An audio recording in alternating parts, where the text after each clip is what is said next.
What is your kind of thought process of like, because Asylum is kind of like there's some independent-ish vibes over there, even though it's under a major. Yeah. But you've been in the industry for so long. I always tell artists, like, whenever you're going to sign, like, you know, don't worry about the advance as much. Because I think a lot of times people will rush to whoever's got the biggest upfront bag.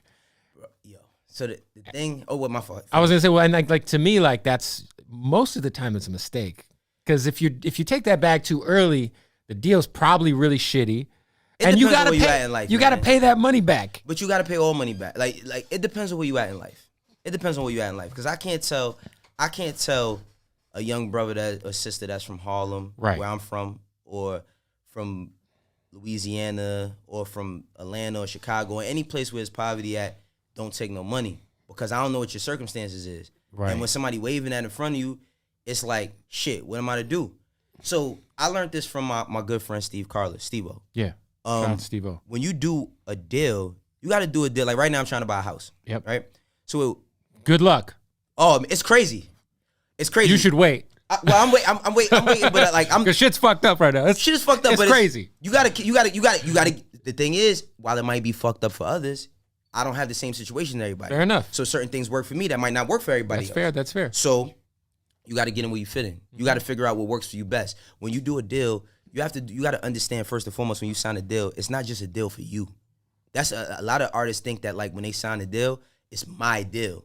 No, it's both parties. It's for both parties. Yeah. So when you sign for that bread, and you all right, you got your check. You could go get your nice car, your watch. You could have a nice night at the club. You can do whatever you want to do. Move your mom, whatever the case may be. You have to immediately put yourself in a position or put people around you that know the business or teaching you business. Because if not, you're gonna get fucked over. It's like if we talking about a house. Yeah. I've been trying to buy one for a long time now. Right. But if I go sign a bad deal for a house, right? You think the bank gives a fuck? They're going to get theirs back regardless. Yep. Whether they put my shit in foreclosure, if I can't afford it one day and they put my shit in foreclosure and somebody buys it out and gets it, or I pay it off, they going to get theirs. The big corporation is going to get theirs. But you got to learn how to work within the system. So I always tell people that, like, if you're going to do a deal, it's not about the advance. It's about the terms. It's about the terms. It's about what's on paper. If I tell you, Kev, I'm moving out to L.A., kind of fucked up, but I need a place to stay. You're like, you know what, Wayno, I got you. You can come stay. We got this room. But you like, yo, Wayno, all right, if you ain't gonna pay no bills in here, I need you to pick my kids up from school. I need you to wash my cars. Right. I need you to do laundry on Sundays when I want to go to the game and watch the game and shit. And I'm like, nah, I ain't doing all that shit. And you like, you the one that you need the fucking place to stay, not me. So a lot of people don't approach it with a certain type of mindset. Well, also I think too, it's like based on the leverage, like you said. It's based on your leverage. It depends on who you are. It's on your leverage. So it's like, I know we've been talking about Gibbs, right? So it was like when Gibbs did his deal, I don't know none of his business. Right. But I knew that when he did a deal with Warner, he had done so much groundwork and he put so much work in that he knew that the deal, like me from the outside looking in, I'm like, oh nah, he gonna be good. You know he's not taking a deal that's because he's turned down so many. Yeah, right. He's taking a deal because it makes sense business wise for the business he's trying to run. 100%. And then it's like, I can't tell you the amount of kids, brother, I've tried to sign, and the deal might not be as much money, but it's better on the term side. And then they go across the street and sign this crazy fucking deal for all this money, and nothing ever happens. Damn. The problem with these artists that they don't know is that like these are Fortune 500 companies. They fucking, when you think of Warner, don't think of Cardi B's at Atlantic. Think about the intellectual property of Batman and Green Lantern. Right. You think they give a fuck about you streaming? You just you're not even a branch on the tree. You a leaf on the tree. Now, if they could keep this business model running and going based on how good you do, the thing about it is they give you $1 million deal. Guess what?